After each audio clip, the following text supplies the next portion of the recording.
자, 안녕하세요. 탄소성 변형 이론 강용 강의를 시작하도록 하겠습니다. 오늘은 11월 5일 오후 12시고요. 오늘 강의할 내용은 우리 5장의 이제 마지막 부분, 제일 하이라이트죠. 구체적인 탄소성 강성 계수를 구하는 과정을 상세하게 설명을 하도록 하겠습니다. 강의는 50분 정도 진행을 하고 나머지 한 30분 정도는 여러분들이 퀴즈 시험을 보도록 하겠습니다. 지난 시간에 이 네 번째 강의 자료의 두 번째 페이지까지는 얘기를 했는데, 요거 간단히 설명을 했는데 조금 더 한 번만 더 상기하는 차원에서 한 번만 더 설명을 하도록 하죠. 소성 변형의 일관성 조건이라는 것을 여기 제시를 했어요. 일관성 조건을 가지고 결국은 이제 우리가 변형 경화 효과를 이제 탄소성 강성 계수 안에 넣으려고 하는 건데, 어떻게 넣으려고 하는 건지 이제 뒤에 구체적인 설명을 할 때 또 설명을 하겠지만, 일단 일관성 조건이 정확하게 무엇인지 다시 한 번만 설명을 하도록 하겠습니다. 우리가 첫 번째 항복 조건은 지금 레이저 포인터로 가리킨 부분, 항복 함수를 F라고, 라지 F라고 했을 때, 라지 F는 맨 처음 얘기할 때는 그냥 단순히 응력 상태의 함수, 그래서 시그마의 함수라고 놨지만, 이게 이제 경화 효과, 그러니까는 항복 공면이 진화하는 효과를 나타내기 위해서 경화 변수 알파를 추가를 했어요. 그래서 시그마와 알파의 함수가 될 거다, 항복 함수는. 그리고 항복 함수가 어떤 특정한 값을 가지면은 그게 이제 항복 공면을 나타내겠죠. 응력 공간에서. 일반적인 응력 공간은 몇 차원 공간? 채팅창에 여러분들이 즉시 한번 답을 해보세요. 일반적인 응력 공간은 몇 차원 공간에서 표시될 수 있어요? 6차원, 맞아요. 그 다음에 우리가 특히 이걸 가시화 시키기 위해서, 그러니까 눈으로 보고 잘 이해하기 위해서 3차원 공간에 응력점을 표시를 해도, 그러니까 3차원 주응력 공간이죠. 항상 일반 응력 텐서는 주응력과 세 개의 주응력각과 그다음에 각 주응력들의 방향, 요걸로 1대1 대응을 시킬 수가 있죠. 그죠? 그러니까 일단은 그 크기만 세 개를, 그 중력 크기 세 개만 놓고 봤을 때 각각 서로 독립적이니까 중력을 축으로 삼아서, 중력을 3차원의 좌표축으로 삼아서 우리가 볼 수 있게, 눈으로 보고 이해할 수 있게 만들어 놓은 걸 주응력 공간이라고 얘기를 했어요. 자, 라지 F는 제로. 그러면은 요거는 이제 주응력 공간에서 공면이다. 그 다음에 6차원 응력 공간에서 또 역시 공면인데, 그건 뭐 우리가 눈으로 보기는 힘들다. 자, 이랬을 때 일관성 조건은 어떻게 유도가 되는 거냐면, 이 항복 공면 위에 있는 응력점이 여전히 항복 공면 위에 있으면서 가중이 될 때, 가중이 되면서 항복을 유지하고 있을 때, 즉 소성 변형이 계속 일어나고 있을 때, 그랬을 때 응력이 시그마에서 시그마 플러스 D 시그마로 바뀌었다면, 이 응력의 변화에 맞추어서 알파는 알파 플러스 D 알파로 바뀌겠죠. 그랬을 때 이 D 알파가 구체적으로 어떻게 되느냐 하는 걸 우리가 어떤 용어로 설명했어요? 알파의 진화식. 이렇게 설명했죠. 그죠? 알파는 이렇게 진화를 한다. 그래서 알파가 진화하는 모델을 우리 교재에서, 우리 요 교과목 내에서는 두 가지를 예를 들어줬고, 사실은 세 가지 예를 들었군요. 등방 경화까지 포함하면. 그러니까 등방 경화 하나, 그 다음에 이동 경화 중에 모델 두 개. 그래서 이런 식으로 알파가 커진다. 알파가 커진다가 아니라 알파가 이런 식으로 변화한다. 어쨌든 그 변화한 양을, 그러니까 D 시그마만큼 응력이 가중되었을 때 거기에 따라서 변화한 알파의 양을 D 알파로 표시를 한 거예요. 그래서 이번에는 항복 공면이 F 가로 열고 시그마 플러스 D 시그마, 그다음에 알파 플러스 D 시그마 이퀄 제로, 이렇게 이제 항복 조건이 유지가 되는 거죠. 그랬을 때 요 시그마에 대한 미소 증분 D 시그마, 그다음에 알파에 대한 미소 변화, 그러니까 증분, 이건 단순히 뭐 증가했다 이런 의미가 아니라 변화했다는 뜻이죠. 미소 변화량 D 알파를 테일러 전개를 하면 요 밑에 있는 식처럼 F 시그마 알파하고 그다음에 F를 시그마로 한번 편입을 한 거에 시그마의 변화량, F를 알파로 편미분한 거에 알파의 변화량, 그리고 플러스 고차항이 있겠죠. 그죠? 고차항이 있을 텐데 그 고차항은 D 시그마나 D 알파, 그 중에서도 특히 뭐 D 알파는 어떻게 보면 D 시그마의 종속 변수 비슷하죠. 그러니까 D 시그마의 변화량이 굉장히 작을 때 고차항은 무시될 수 있으니까 고차항은 안 썼어요. 그런데 그 중에서 첫째 항은 이미 응력과 경화변수 알파가 이전 응력 상태가 항복 상태였기 때문에 요거는 항복 조건 만족했을 테니까 제로로서 이 항 자체가 제로로 없어지고, 그러니까 뒤에 두 항만 남게 되는 거죠. 그래서 바로 일관성 조건이라는 건 지금 요 노란색으로 표시한 사각형 상자 요게 되는 거죠. 요거는 이제 알파를 텐서로 나타냈지만 사실 알파는 텐서일 수도 있고 스칼라일 수도 있다 그랬어요. 그죠? 스칼라인 경우는 바로 이제 요 뒷장에서 계속 설명이 나오긴 하지만 미리 얘기를 좀 해놓을게요. 어떤 경우에 스칼라가 되냐면 등반 경화일 때는 사이즈가 커지는, 사이즈가 변화하는 거니까 그거는 사이즈에 대한 얘기니까 그거에 한해서 스칼라죠. 그죠? 그리고 이게 항복 곡면 자체가 이동하는 거는 응력 공간에서 곡면의 중심점이 이동하는 거니까 이거는 텐서가 돼야 될 거예요. 그러니까 3차원 주응력 공간에서 점 하나는 주응력 3개를 성분으로 갖는 점이니까 이것은 일반 응력 텐서의 1대1 대응이 된다라고 얘기했죠. 그러니까 그렇게 1대1 대응시키는 것처럼 알파도 사실은 응력의 그 단위를 갖는, 응력의 차원을 갖는 텐서니까 일반적으로는 텐서라고 얘기를 해야 되겠죠. 그다음에 이제 다변수인 경우 텐서 경화 변수 m개, 그다음에 스칼라 경화 변수 n-m개, 그러면 이렇게 여러 개에 대해서 각각 더하면 되는데 뭐 우리가 이렇게까지 많이 쓰지는 보통 않죠. 그런데 지난번에 우리가 이제 여러분들이 과제물 해보라고 그랬을 때 벌써 다변수 항복 그 모델 다변수 항복 함수를 쓴 경우를 한 두어 명이 발표를 했죠. 그 경화변수 2개를 따로따로 써가지고 항복 국면의 이동을 나타내는 경우를 이미 여러분들이 과제물에서 조사를 했기 때문에 이게 다변수 경화변수가 뭐다 하는 건 이미 알고 있어요. 자, 그러면은 다음 장으로 넘어가도록 하겠습니다. 여기까지가 이제 지난 시간에 요약한 얘기고, 그 다음에 이제 응력 변형률 관계를 어떻게 유도하는지 설명을 할 텐데, 이 강의 자료에는 역행렬로 구하는 거에 대해서는 5장의 제일 초반부에 간단하게 설명이 되어 있어요. 그리고 우리 교재에 5.8.2절과 5점에서부터 시작해서 5.8.5절까지는 전부 다 역행렬로 그 탄소등 강성계수를 구하는 게 설명이 되어 있어요. 그러니까 그거 읽어보면 아주 간단하게 이해할 수 있어요. 그러니까 여러분들 간단히 읽어보도록 하고, 여기에서는 강의 자료와 우리 강의 내용에서는 정행렬로 구하는 방법만 소개를 하려고 해요. 자, 그러면은 우선 미소 변형 이론을 우리가 이제 채택하고 있으니까 총 변형률 텐서는 탄성 성분 텐서하고 소성 성분 변형률 텐서로 두 개로 덧셈 분해될 수 있다. 그렇게 이제 대가정을 하죠. 그죠? 그런데 탄성 변형하는 동안에는 탄성 강성 계수 우리가 이제 이미 얘기한 적이 있죠. CE 탄소성 강성 텐서는 여기에 지금 안 써 있으니까 하나만 필기를 하도록 합시다.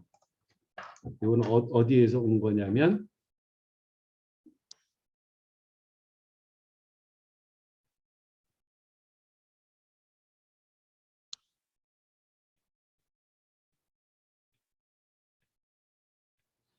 여기에서 좌변에 CE의 역행열 혹은 역텐서를 곱하면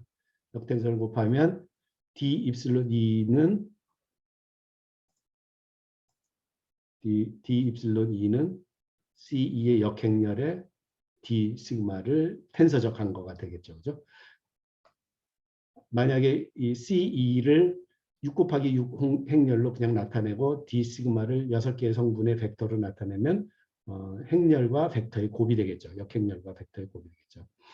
그 다음에 D 입실론 P는 소성 성분은 유동법칙을 써요. 유동법칙을 써서 자, 항복 공면을 항복 함수를 스몰 f로 나타내면 아까는 항복 함수 전체를 라지 f로 나타낸 거는 그 오른쪽 항이 제로일 때고 여기서 지금 얘기하는 스몰 f는 뭐냐면 스몰 f가 항복 공면의 크기 카파에 도달하면 그게 항복이 일어난다. 이럴 때 이제 쓰기 위해서 스몰 f를 썼어요. 그래서 스몰 f의 그 구체적인 모양은 예를 들어서 폰 미세스 항복 함수를 사용을 하면 2분의 1의 J2 프라임이 될 거고 그 다음에 트레스크 항복 조건을 쓰면 조금 이제 복잡한 어떤 형태가 되겠죠. 그죠? 그리고 이 스몰 f가 이 재료가 가진 어떤 고유값 얼마에 해당하면 얼마에 이르면 그때부터 항복이 일어난다. 그랬을 때 이제 전단 항복력 카파에 이르면 항복이 일어난다. 아니면 3분의 y자승배에 도달하면 항복이 일어난다. 이런 식으로 재료 상수값을 별도로 그 사이즈로 나타냈을 때 f는 그 재료 상수에 해당하는 크기에 도달하면 그때 항복이 일어난다. 이런 데 쓰기 위한 항복 함수죠. 자, 그래서 이제 유동 법칙은 d 입실론은 라운드 f 오버 라운드 시그마 그리고 d 거기에 비례상수 d 람다 곱한 거죠. 그랬을 때 이 화살표를 약간 좀 혼동되도록 이렇게 해놨는데 요거는 뭐 딱 이제 앞으로 이렇게 만들겠다. 여기다 이제 여러분들이 노트 필기를 좀 해놓죠. 헷갈릴 수 있으니까 요 모양으로 만들기 위해서 요 유동 법칙과 그다음에 요 탄성 강성 계수를 여기다 해놨다. 이거 지금 양변에다가 탄성 강성 계수 곱하고 그 D 입실론의 탄성 강성 계수 CE 곱하고 그다음에 여기에도 곱하면 이거는 이제 D 시그마만 남을 거고 그다음에 여기도 탄성 강성 계수 곱하면 그러면 이제 요 식이 되는 거죠. 그리고 이제 요 D 람다 곱해진 걸 이제 왼쪽으로 빼면 마이너스가 돼서 이렇게 되는 거죠. 그죠? 근데 이제 거기에다가 이제 한술 더 떠서 일단 D 람다를 먼저 구하기 위해서 뭐를 내적했냐면 라운드 F 오버 라운드 시그마에다가 CE 텐서적 하면은 이 결과가 뭐가 되냐면은 벡터가 되겠죠, 그죠? 이 벡터를 내적을 시켜요. 그런데 이제 일단은 변형률 증분도 텐서고 그다음에 이것도 그러니까는 그 텐서의 그 차원을 갖지만 이걸 만약에 우리가 벡터로 표현하면 D 입실론은 6개의 성분을 갖는 벡터. 그다음에 이것도 따라서 6개의 성분을 갖는 벡터가 되겠죠.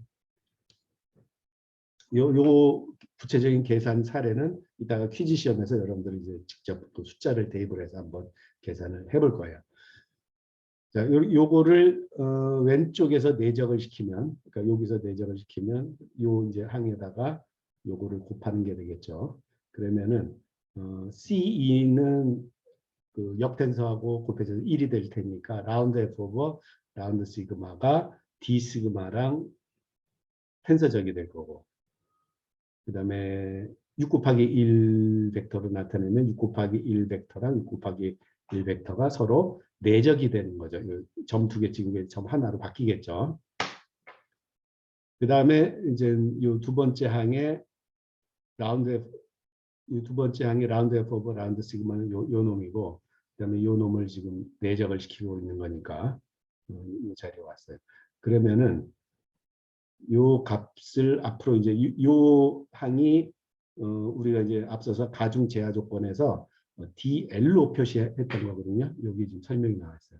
요걸 DL이라고 이제 우리 교재나 이런 데 설명을 하고 있는 건데 요거를 BD 람다다. 그렇게 B를 한번 정해 보자. 그러니까 즉 B라는 건 뭐냐면 요 DL 나누기 D 람다를 B라고 정의를 하자. 그러면은 D 람다로 묶을 수가 있으니까 이제 B 자리가 B가 이제 요걸로 묶이겠죠. 대괄호로 이렇게.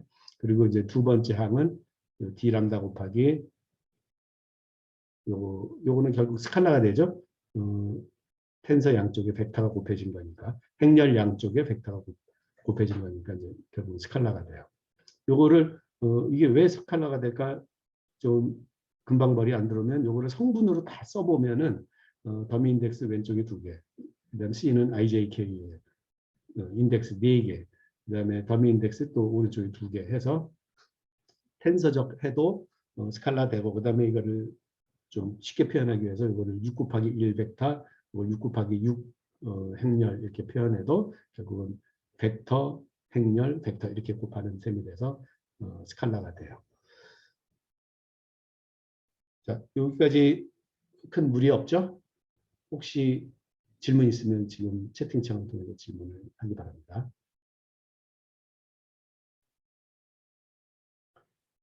그러면 이제 다음 슬라이드로 넘어가는데, 지금 똑같은 얘기를 한 번 더 쓰고 있어요. 한 번 더 쓰고 D 람다가 묶이니까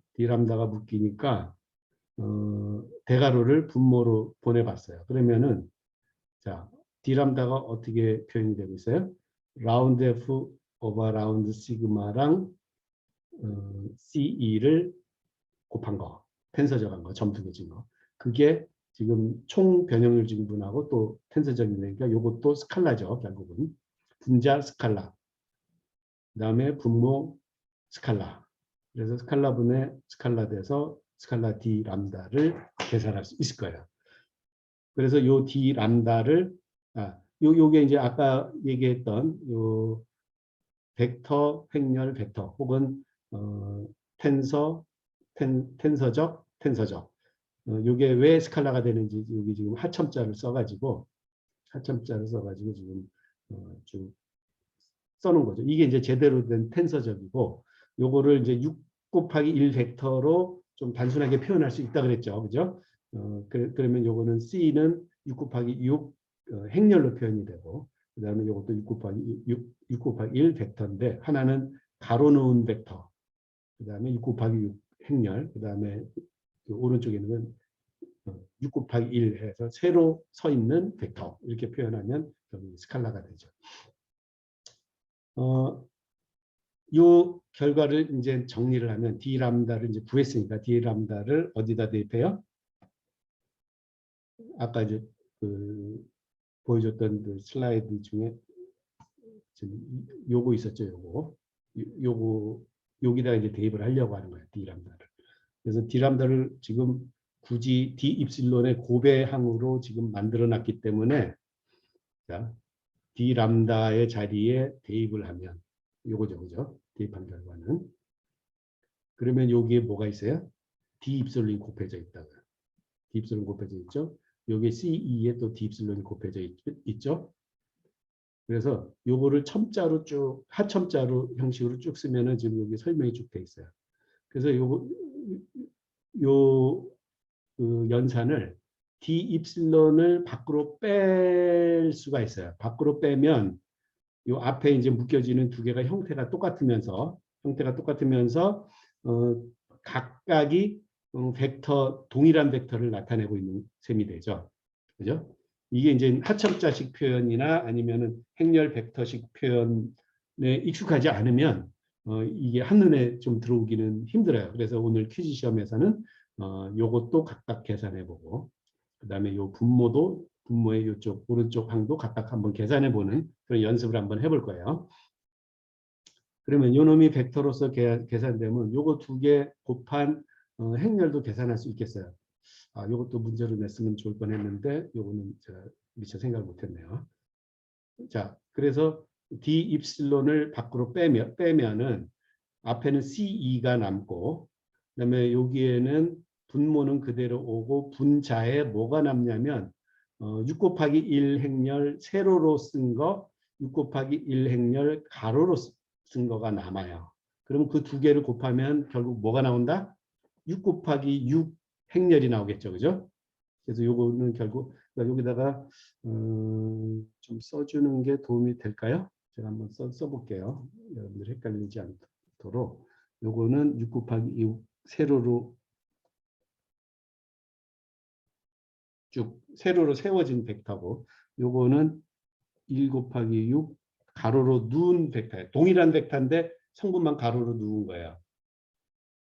벡터로 표시하자면 지금 여기다가 지금 왜 처음 강의절에 6 곱하기 1, 1 곱하기 6 이런 거를 안 썼냐면 이건 일반적으로 얘기할 때는 C가 4차 텐서고 그다음에 라운드 F 오버 라운드 시그마는 정확하게 표현하면 사실은 2차 텐서란 말이죠. 3 곱하기 3의 그 성분을 갖는. 그래서 하첨자로 연산하면 하는 게 원래는 맞는데 우리가 이제 프로그래밍 상에서는 너무 이 인덱스를 많이 쓰면은 쓸데없는 연산을 많이 하니까 요거를 보통 6 곱하기 1 벡터로 나타낼 수도 있어요. 사실은 정확하게 표현하면 뭐야? 3 곱하기 3 텐서가 2차 텐서가 나온다고 여기. 그다음에 여기 또 3 곱하기 3 2차 텐서가 나오고 그 중에 하나가 이제 그 더미가 되고 연산을 하게 되는데 우리가 이제 펼쳐 보이기 쉽게 하기 위해서는 쉽게 이해하고 쉽게 펼쳐 보이게 하려면 요거를 벡터 6 곱하기 1 벡터 그다음에 요거는 1 곱하기 6 벡터 해가지고 요거 두 개 곱하면 6 곱하기 6 행렬이 나올 거란 말이에요. 그죠? 그리고 앞에 C2도 이미 6 곱하기 6 행렬이었죠. 그래서 그 차원이 동일해요. 그래서 같은 차원에서 요거는 이제 빼기가 돼가지고 C2에서 요거를 빼면은 결국 6 곱하기 6 행렬이 되겠죠. 그거랑 6 곱하기 1 벡터가 곱해지면 그 결과로서 뭐가 나온다? D 시그마 6 곱하기 1 벡터가 계산돼 나온다. 이 얘기죠. 그죠? 그래서 오늘 퀴즈 시험은 요 성분들 각각 구해보고 계산해보고 그다음에 요것들 스칼라 전체적으로 계산해 보는 데까지만 이제 퀴즈지만 요 다음번 퀴즈는 이제 CEP 오늘 이제 공부를 했으니까 CEP를 전체를 한번 구해보는 실제 숫자를 대입해서 구해보는 그런 작업을 한번 해보려고 지금 생각 중이에요. 자 그러면 그건 이제 다음번에 퀴즈 시험 볼 때 여러분들이 이제 한번 미리 연습을 좀 해보고 이제 남은 얘기는 지금 CEP가 CE 요거 우리가 그 탄성 변형 구성 방정 얘기할 때 이미 얘기했어요. 성분들이 뭐가 들어가야 되는지 라메 상수들로 쭉 들어가죠. 그렇게 해서 행렬로 나타나면 6 곱하기 6 행렬이 되죠. 그러니까 요거는 이제 우리가 알고 있고 그다음에 C 알고 있으니까 항복함수가 스몰 f가 주어지면 라운드 f 오버 라운드 시그마 그래서 계산할 수 있죠. 근데 라운드 f 오버 라운드 시그마는 만약에 포미세스 항복함수를 쓰면 어떻게 되느냐? 이게 편차 응력 텐서의 성분이 되겠죠, 그죠? 6개의 성분이 될 거예요. 그러니까 뭐 CE랑 편차 응력 텐서의 성분 해가지고 행렬 곱하기 벡터 금방 구할 수 있죠. 그래서 요걸 알면은 자신과 동일한 거를 왼쪽은 세로, 오른쪽은 가로로 벡터를 세워가지고 그걸로 행렬을 만드는 거죠. 그래서 그 행렬을 CE에서 빼면은 CEP가 완벽하게 이제 정의가 되는데 지금 CE 알고 그다음에 라운드 F, 스몰 F 주어지면은 요거 알고 그래서 이제 다 계산할 수 있는데 B에 대해서 아직 지금 정확하게 우리가 생각을 안 해봤어요. 그러면은 자 B 안에 뭐가 들어가 있냐면 D 시그마가 들어가 있죠. D 시그마가 그죠?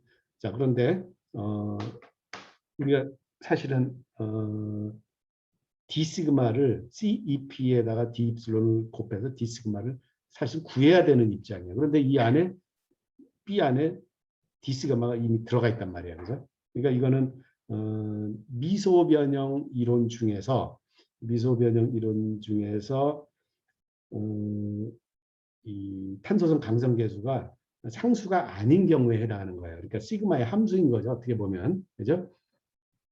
그 D 시그마를 이제 구해서 그 D 시그마를 현재 있는 시그마에 더해서 이제 답을 주려고 하는데 그 D 시그마가 탄소성 강성계수 CEP 안에 지금 이미 들어와 있단 말이야. 그러니까는 탄소성 강성계수 자체가 D 시그마의 함수니까 이거는 비선 형식이죠. 그죠?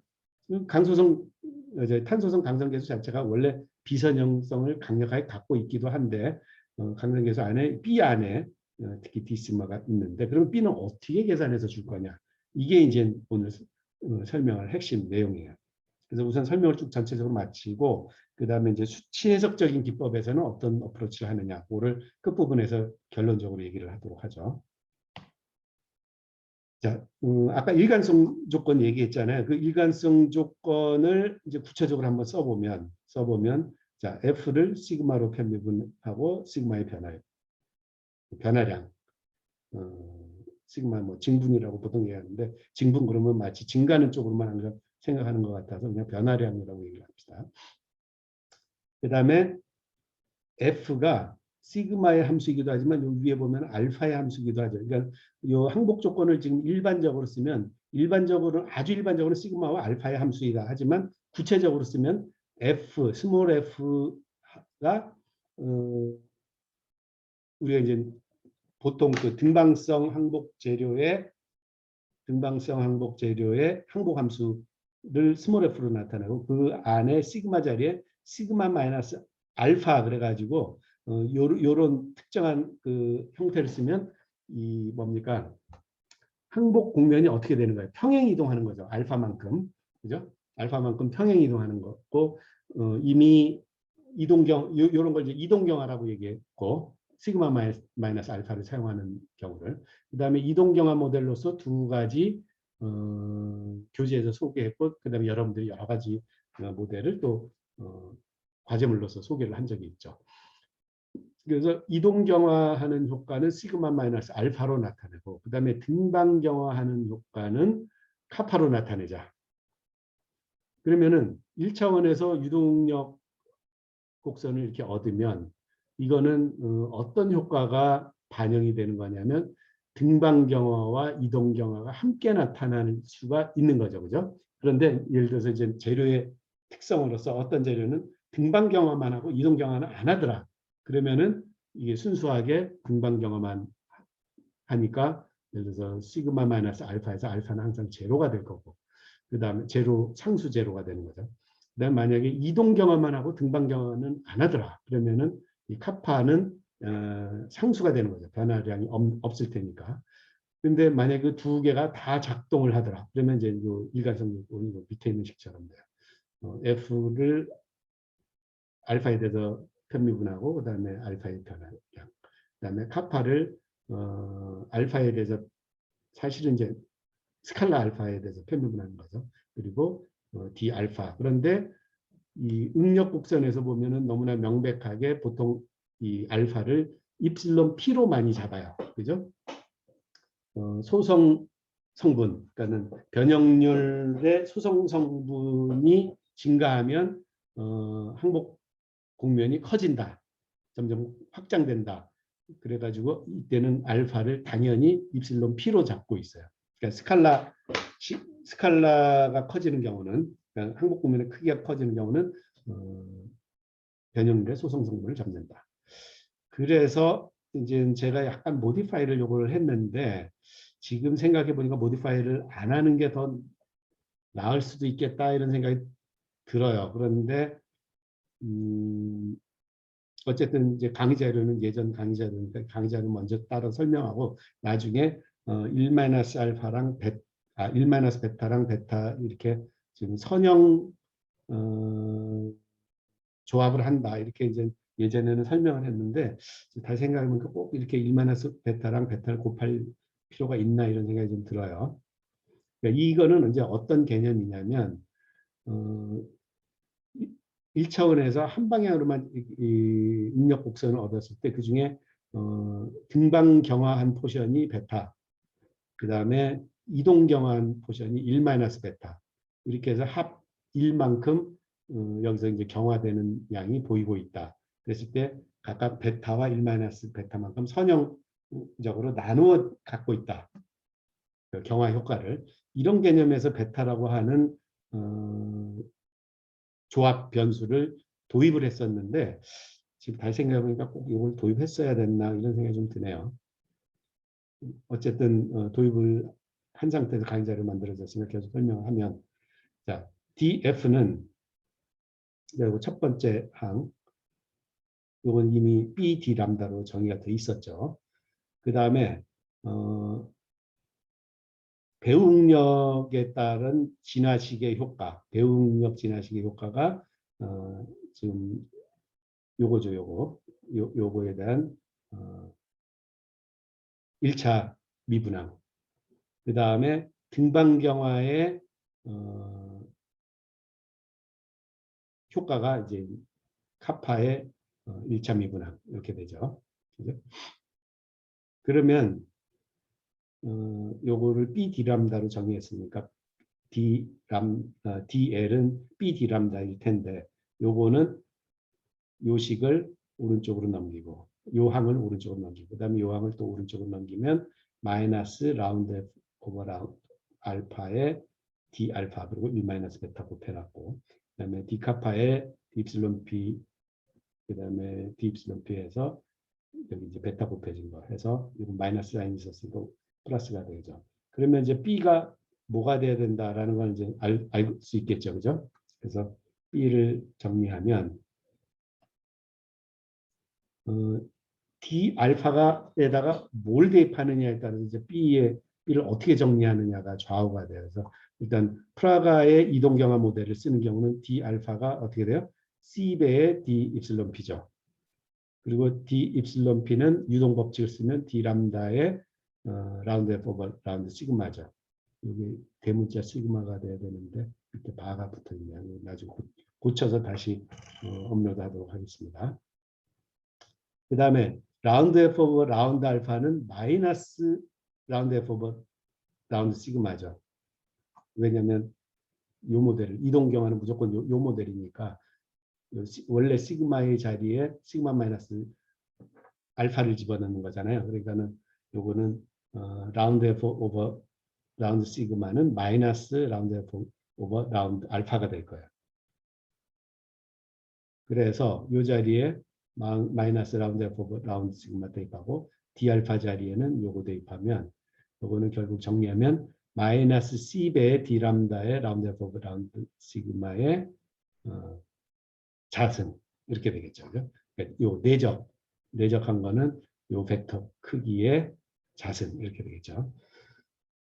그래서 다시 한번 정리하면 1-베타는 이동 경화의 포션을 나타내고 베타는 등방 경화의 기여도 이걸 나타내는데 뭐에 대한 기여도냐? 우리가 1차원에서 한 방향으로만 유동력 곡선을 구했을 때 유동력이 1만큼 증가했을 때 등방 경화에 의해서 베타 그다음에 이동 경화에 의해서 1-베타 만약 베타가 0.5다 그러면은 등방 경화에 의해서 절반 이동 경화에 의해서 절반만큼 증가했다. 서로 간의 비율을 나타낸다. 이런 걸 쉽게 설명하기 위해서 이 조합 변수 선형 조합 변수 베타를 썼어요. 자, 디카파 오버 디 입실론은 어떻게 계산을 하냐면 자, 유동력 곡선의 단순 확장되는 상태에서 확장되는 정도를 시그마 y가 나타낸다고 합시다. 그러면 시그마 y는 입실론 p의 함수겠죠, 그죠? 그랬을 때 시그마 y의 변화율을 E 카파라고 하고 등방 경화 순수하게 등방 경화에 의해서만 항복 국면이 확장되는 비율. 그 다음에 봅시다 지금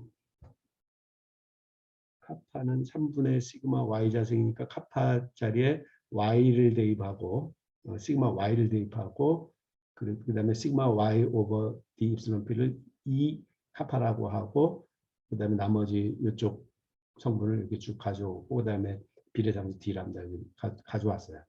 그러면은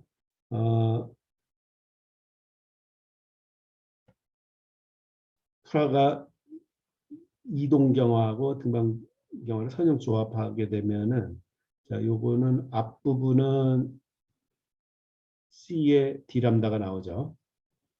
그 다음에 두 번째 항은 여기 또 D 람다가 여기 나오죠. 그런데 이게 뭘로 정의가 되냐면 B D 람다로 정의가 됐었단 말이에요. 그래서 좌변과 우변에서 D 람다를 지울 수가 있어요. 그럼 B라고 하는 건 결국 뭐가 되느냐? 이렇게 된단 말이죠. 그래서 B는 이렇게 계산할 수 있겠구나.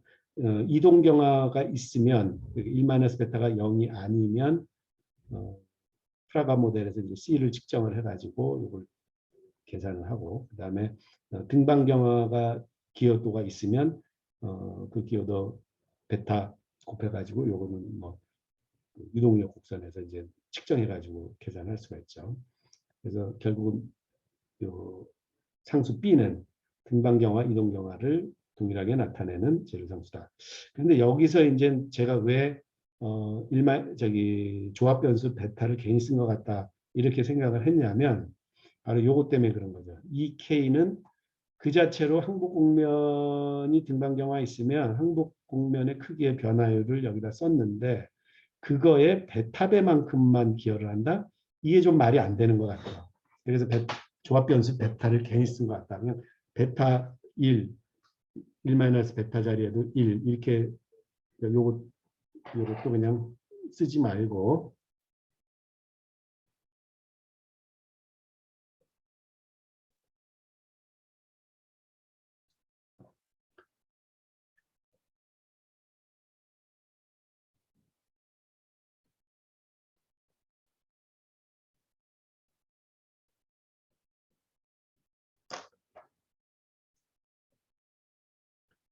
이렇게 이제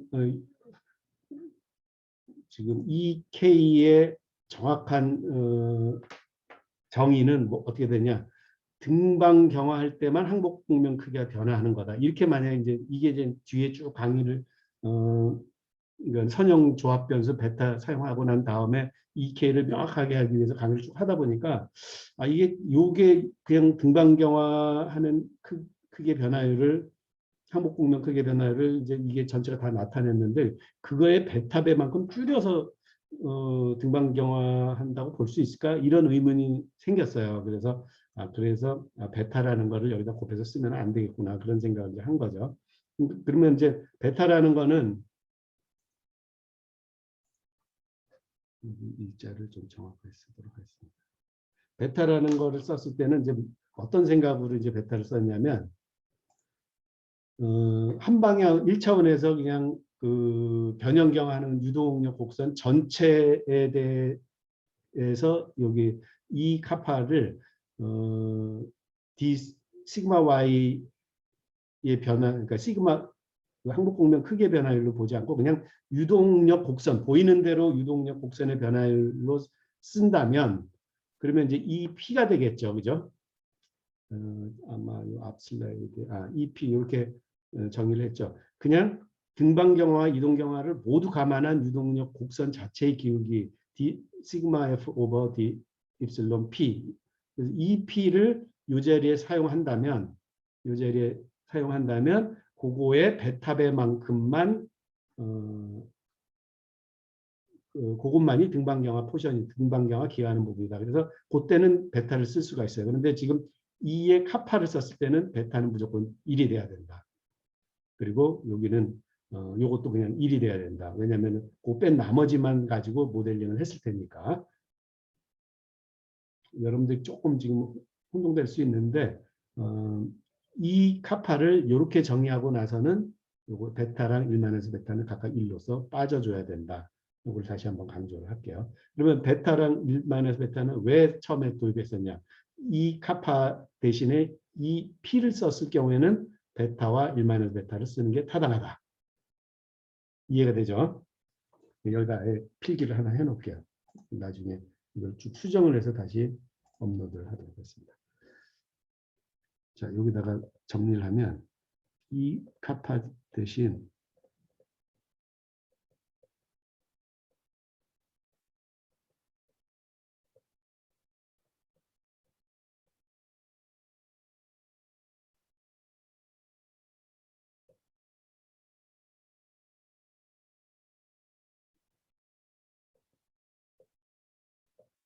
하지만 이 P가 아니라 이 카파만 사용하면 베타 이퀄 1, 1 베타 이퀄 1 이렇게 사용을 하는 게 더 맞다. 이런 얘기예요. 이해가 돼요? 혹시 질문 있으면 할까요?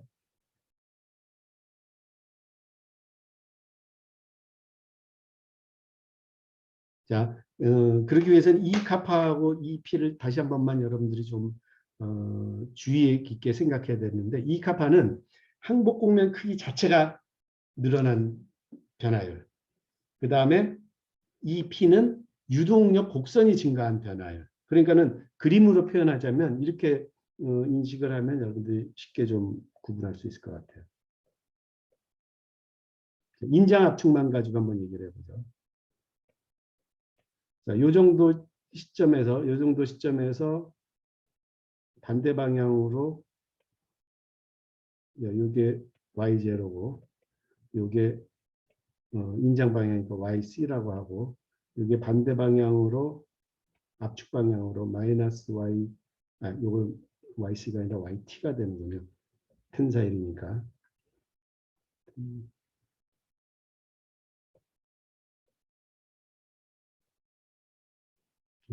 압축 방향으로 마이너스 YC 이렇게 됐는데 요 차이가 뭐냐면 YT 플러스 마이너스 YC니까 결국은 YT 플러스 YC죠.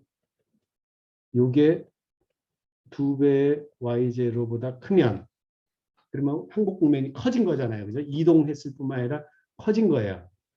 그러면 그 커진 양이 있잖아요. YT 플러스 YC 빼기 2Y0 하면은 커진 양이 있죠.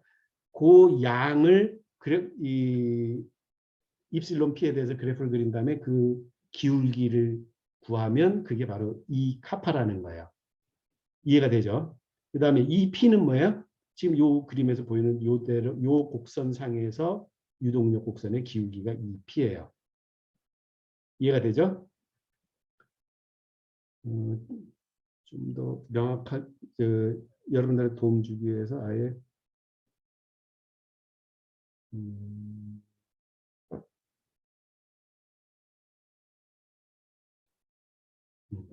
아예 그냥 여기다 써놓읍시다. 예를 들어 1차원에서는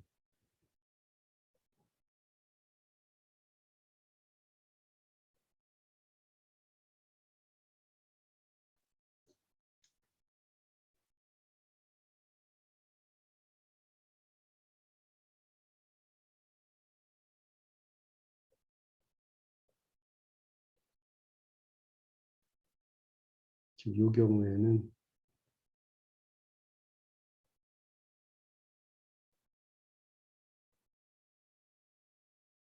이런 차이가 있는 거죠. 그런데 이제 Y0는 물론 이제 상수니까는 여기서 빠져나가도 사실은 아무 상관없죠. 그리고 이 카파는 당연히 이게 양일 때만 정의가 되는 거죠. 그죠? 그러니까 점점 커질 때만 이 카파가 계산이 될 수 있는 거죠. 만약에 커지지 않고 상수면 이 카파는 항상 제로가 될 수밖에 없죠. 그죠? 그 다음에 이 P는 지금 요 곡선상에서 유동력의 변화율. 그러니까 요 곡선은 지금 인장시험에서 얻어졌다. 그러면 YT 빼기 라운드 YT 오버 DYT 오버 D 입실론 P. 그런데 요 EP는 뭘로 구성이 된다? 등방경화한 이 카파랑 그다음에 이동경화한 효과가 합쳐서 나타난 거다. 이 얘기예요. 자, 그러면은 CEP를 구체적으로 그 B 자리에다가 지금 프라가 모델을 집어넣으면 방금 얘기한 거 쭉 대입한 거죠. 여기 지금 그림을 열심히 그려놨군요. 제가 이 P에 대한 그림을. 그 다음에 KP를 소성계수라고 정의하는데 소성계수는 유동력 곡선만 보고 소성계수가 정의가 돼요. 이거는 뭐 그냥 소성계수의 정의니까 여러분들이 그냥 읽어보면 될 것 같고요. 물리적인 소성계수의 물리적인 의미는 D 입실론의 법선 성분을 D 입실론 P의 배수로 나눈 거다. 이런 정도고. 그다음에 이거는 아까 얘기한 거를 여기 다시 그렸군요, 제가. 그래서 이 슬라이드 한 장을 크게 할애해서 여기다 지금 그림을 그린 거죠.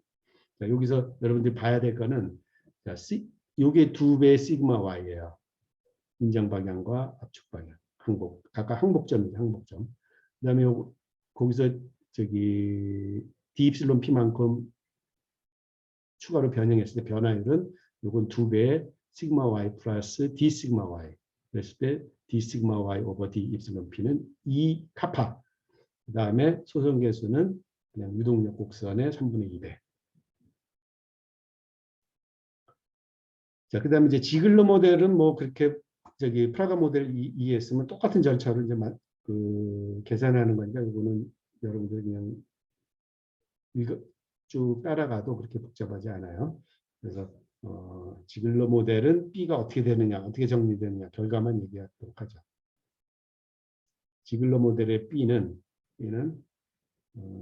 요게 이제 이동경화 포션, 그다음에 요게 등방경화 포션인데 이때도 지금 1-베타 베타를 조금 잘못 사용을 했어요. 여기 그러니까 요것도 사실은 앞으로 요 강의 자료를 제가 다시 정정하려고 하는데 여기 그냥 1이 돼야 되고 1로 써야 돼. 왜냐하면 이게 지금 등방경화하는 정도를 이 카파라고 미리 여기 확실하게 써놨기 때문에 이 자체가 베타의 효과를 갖고 있는 거죠. 만약 여기다 이 P를 썼으면 1-베타, 베타 이렇게 나눠서 가져야 되겠죠. 그래서 그거를 여러분들 좀 면밀하게 살펴봐야 될 것 같아요.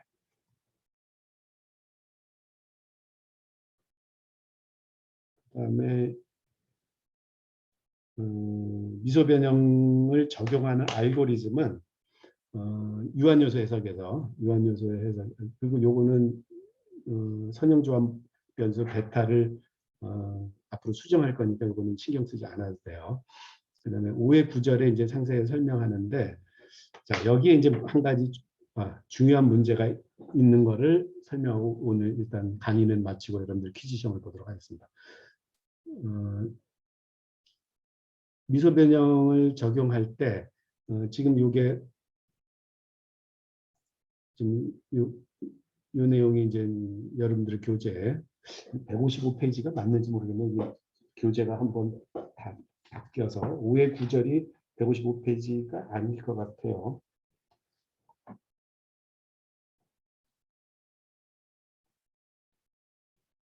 226페이지로 뒤로 쭉 갔죠. 중간에 막 연습 문제들 들어오고 뭐 이래가지고 이게 226페이지죠.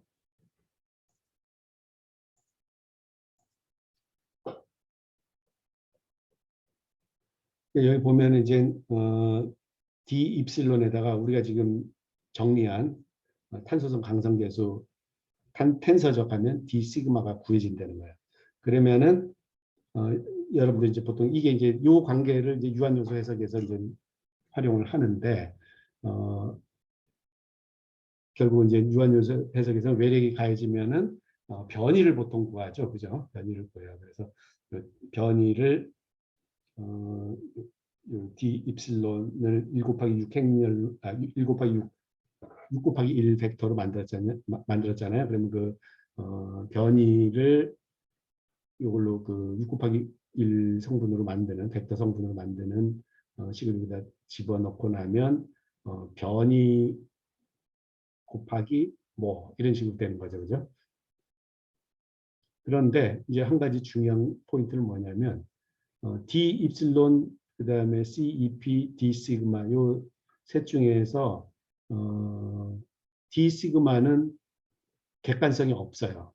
이거 객관성이 없다는 거는 우리가 이제 한참 전에 얘기를 했기 때문에 조금 가물가물한 학생이 있을 텐데 객관성에 대해서 우리가 따져본 적이 있죠. 그래서 그냥 응력 증분 혹은 응력 속도 자체는 객관성이 없어요. 그런데 객관성이 있는 응력 속도를 얘기한 적이 있죠. 어떤 응력 속도가 생각이 나요? 객관성 있는 응력 속도 중에서. 우리가 객관성 있는 응력 속도를 아마 세 개를 소개한 것 같은데 하나 야우만 스트레스 레이트 그 다음에 또 뭐가 있었죠? 그린 맥키니 그 다음에 또 하나가 뭐였죠? 트루스델 이렇게 아마 세 개 얘기했던 것 같아요. 그래서 응력 증분을 응력 속도와 응력 증분하고 같은 얘기야. 왜냐하면은 우리가 시간 무관성의 원칙에 대해서 얘기했잖아요, 그죠? 그러니까는 증분식이나 속도식이 서로 동일한 뜻을 가지고 있다 고 얘기한 적이 있어요. 그래서 응력 속도를 쓰려면 객관성 있는 응력 속도를 써야 되는데 여기에 그러니까는 D 시그마를 그냥 여기다 써버리면 D 입실론이 엉터리로 구해진다. 그러니까 D 시그마를 쓰려면 어떻게 써야 돼요? 객관성이 있는 놈을 써야 된다. 그런데 객관성이 있는 놈을 쓰면은 보통은 시간에 대해서 1차 미분 방정식이 나오니까 좀 복잡해지잖아요. 그래서 어떤 방법을 쓰냐면 5.9절에 설명한 방법을 써요. 그러니까 어, 거꾸로 회전을 시켰다가 거꾸로 회전을 시켜서 CEP를 곱하고 그래서 다 계산한 다음에 다시 바로 또 회전을 시켜서 계산을 진분 하나에 대한 계산을 끝내는 그런 방식을 써요. 그런데 제가 예전에 프로그래밍을 했던 탄소성 유한 요소에서 코드에서는 그런 방식을 썼어요. 그러면 계산이 좀 단순하다고. 이 프로그래밍 하기도 좀 단순하고. 그러니까는 R만큼 거꾸로 그러니까 역회전 변환시켜서 계산할 거 다 하고 다시 R만큼 돌려서 계산을 끝내놓는다. 이런 얘기죠. 그 다음에 그래서 여러분들한테 이제 예전에 퀴즈 시험 볼 때 그 RU 디컴포지션 할 때 R을 계산해 봐라. 그리고 여러분이 과제물도 아마 했죠. RU 디컴포지션을 해봐라. 그러면 이제 R을 꼭 알아야 된단 말이에요. 그런데 이제 그 R이 모든 점에서 R을 구해야 되기 때문에 그런데 이제 유한요소에서는 사실 모든 점에서 구하는 게 아니라 적분점에서만 이제 구하죠. 만약 3차원 문제 그러면 2 곱하기 2 곱하기 2 적분하는 경우 8점에서 그 R 값을 R 행렬을 구해야 되는 거죠. 그래서 미소 변형을 적용할 때는 객관성을 확보하기 위해서는 그런 테크닉을 쓰고 그 다음에 두 번째 테크닉으로는 자 D 시그마를 현재 모르는데 아까 탄소성 강성계에서 D 시그마가 들어간 것과 같은 효과였잖아요. 즉 CEP가 D 시그마의 함수였잖아요. 그러니까 그냥 단순하게 현재 시각에서의 시그마에다가 응력 증분 D 시그마를 그냥 단순하게 더하면 오차가 자꾸 엄청 커질 거라고요. 왜냐하면 CEP가 그만큼 틀리게 계산이 됐을 테니까. 그죠? 즉 무슨 얘기냐면 시그마에다 D 시그마 더해서 시그마 T 플러스 델타 T 구하려고 하는데 그러니까는 D 시그마라고 하는 거는 시그마 T와 시그마 T 플러스 델타 T를 연결시켜주는 그런 벡터란 말이야. 어떻게 보면. 그런데 이거를 구하는 과정에서 CEP를 상수로 놓고 그냥 구했다. 그러면 오차가 자꾸 커질 거 아니겠어요. 그죠? 그래서 어떤 방법을 쓰냐면 업데이티드 라그랑지안이라는 용어 들어봤죠. 업데이티드 라그랑지안 기법을 써서 반복을 해서 계산을 해요. 그러니까 CEP를 처음에는 상수로 가정을 하지만 CEP를 최초에는 상수라고 그러니까는 시그마 T 대입해서 CEP 일단 상수를 계산하지만 그 다음에 이거를 시그마 T 플러스 델타 T를 구해봐요. 혹은 여기서 D 시그마가 일단 계산돼 나올 거 아니에요. 그러면 이 D 시그마를 CEP에다 다시 대입을 해가지고 CEP를 업데이트한단 말이야. 그래서 몇 번 반복하면 시그마 T와 시그마 T 플러스 델타 T 사이에 그러니까 뭐 곡선으로 제가 비유를 하면 좀 쉽게 이해할 것 같아요. 여기까지 강의를 하도록 하겠습니다. 자, 곡선으로 비유를 하자면 업데이티드 방법은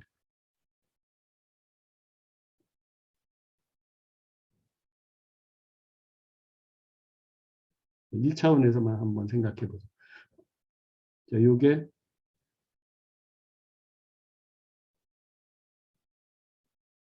요게 D군요. 이거고 그다음에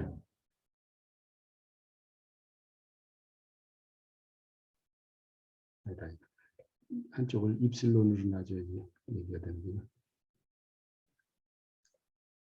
가로를 입실론으로 놔야지 되네.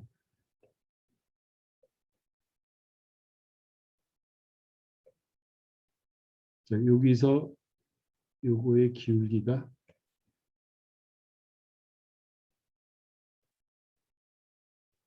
이게 C2란 말이에요. 그죠? 이게 델타 입실론이고 이게 델타 시그마가 될 테니까. 그런데 C2가 델타 시그마의 함수란 말이에요.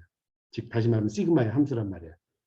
그러면은 요 점에서 그냥 기울기 이렇게 구해서 그다음 이게 시그마 플러스 이게 시그마 t가 될 거고 이게 이제 시그마 t 플러스 델타 t로서 곡선을 바르게 쫓아가야 되는데 그냥 여기서 그 작은 삼각형 직선을 따라서 쭉 올라가면 요만큼 편차가 생기겠죠. 오차가 생기겠죠. 그죠? 그래서 요거를 해소하기 위해서 CEP를 한번 수정을 해준단 말이에요. 그러면은 이 위로 그냥 가지 않고 결국 궁극적으로 잘 수정이 되면 이 중간값 정리에 의해서 이렇게 되겠죠.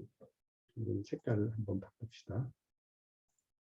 마지막에는 이렇게 연결되도록.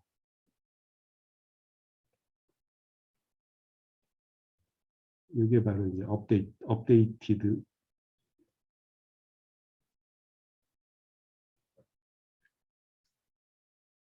업데이티드 C가 되는 거죠. 그래서 오차를 업데이트 오차를 최소화시키도록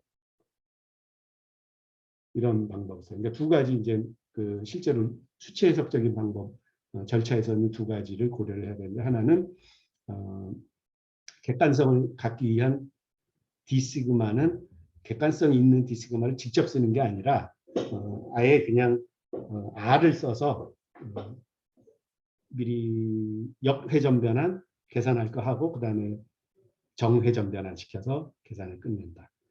그 다음에 D시그마를 구하는 과정에서 CEP는 이렇게 업데이트를 해가면서 반복을 한다. 반복법을 사용해서 업데이트를 한다. 그러니까는 그냥 업데이티드 라그랑지안 안 쓰고 CEP를 그냥 그 상수로만 생각하면은 반복법 쓸 필요가 없겠죠. 하지만 오차는 막 엄청나게 계속 커질 거라고 그죠? 그런 두 가지 방법을 쓰고 있다. 이렇게 해서 오늘 강의는 여기까지 일단 함으로써 5장의 내용을 이제 다 정리해서 얘기를 해줬고요. 그 다음에 한 25분 정도 여러분들한테 이제 오늘 퀴즈를 보도록 하겠습니다. 그래서 일단은 제가 박동희 조교가 들어있는 박동희 조교에게 호스트를 넘기고 그 다음에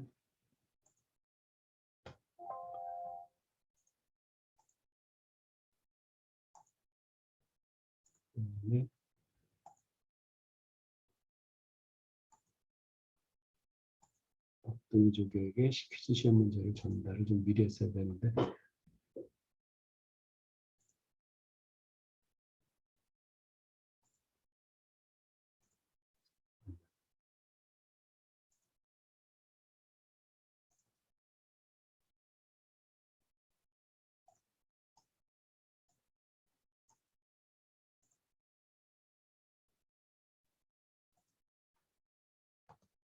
카톡을 통해서 박동희 조교에게 퀴즈 시험 문제를 전달을 할 테니까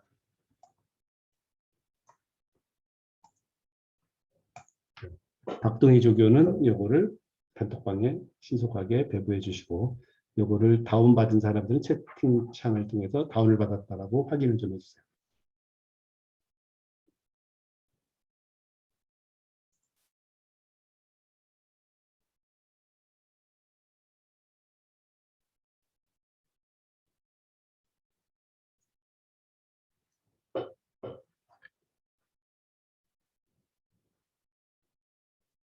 이렇게 김희수 다운받았고 최저은 받았고 최저은은 시험 볼만해?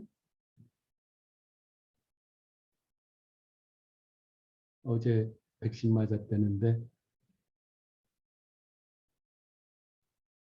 이렇게 계속 다들 다운을 받았고 시험을 바로 시작을 해주세요. 시간이 15분보다는 더 걸릴 거예요. 지금 강의는 한 15분에 끝나지만 넉넉 잡아서 한 30분 정도 계산을 하세요. 그리고 계산하는 절차는 사실 우리 교재 예제 풀이에 다 있어요. 그걸 참조하면서 여러분들 해도 뭐 큰 상관없어요. 중요한 거는 숫자를 직접 숫자로 확인해 본다는 거죠. 지금 우리가 공부한 내용을. 자, 그러면 다 다운받은 걸로 보고 저는 뭐 나가도록 하겠습니다. 이후에 시험 절차는 전과 동일하고 박동희 조교에게 제출해 주기 바랍니다.